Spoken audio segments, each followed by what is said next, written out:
আমিরে জামাত নোয়াখালী সুবর্ণচরে যে নারীকে ধানের শীষে ভোট দেওয়ার কারণে 18 সালে ধর্ষণ করা হয়েছিল, তার সম্মানার্থে সেটি পৌরসভা দেওয়ার ঘোষণা করেছিল, তাই না?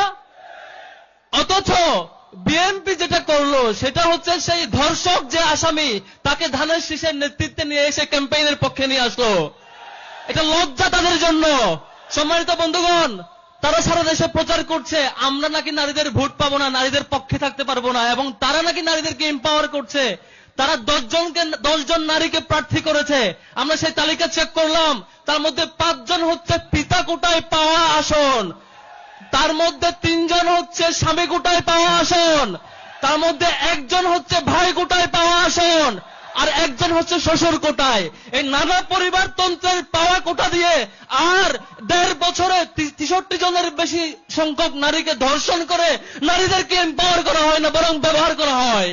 আমরা এর জবাব 12 তারিখ দিব ইনশাআল্লাহ। সম্মানিত বন্ধুগণ, আওয়ামী লীগের আমলে আমরা দেখেছি ব্যাংক লুটপাট কারে বলা হয়। আজকে বিএনপির প্রার্থীদের মধ্যে টিআইবির রিপোর্ট, ট্রান্সপারেন্সি ইন্টারন্যাশনাল বাংলাদেশের রিপোর্ট, 59.41% বিএনপির প্রার্থী ঋণ খেলাফিতে আক্রান্ত। এই ঋণ খেলাফিতে আক্রান্ত প্রার্থীরা কয়দিন পরে এমপি হলে ব্যাংক লুটপাট ছাড়া আর কিছু করবে না।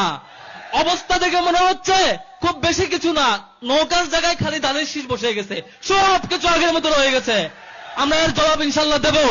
12 তারিখ 1 নম্বর জবাব হবে হা ভোটের মধ্য দিয়ে ফেসিবাদ আসবার সকল পথ আমরা বন্ধ করে দেব ইনশাআল্লাহ। দ্বিতীয়ত ভোট হবে কোন মার্কায়? কোন মার্কায় ইনশাআল্লাহ? 12 তারিখ কোন মার্কা জিতবে ইনশাআল্লাহ?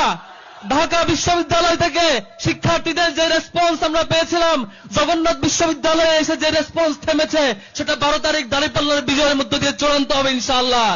শেষ করছি। ওয়া মা তাওফীক ইল্লা বিল্লাহ। আসসালামু আলাইকুম ওয়া রাহমাতুল্লাহ।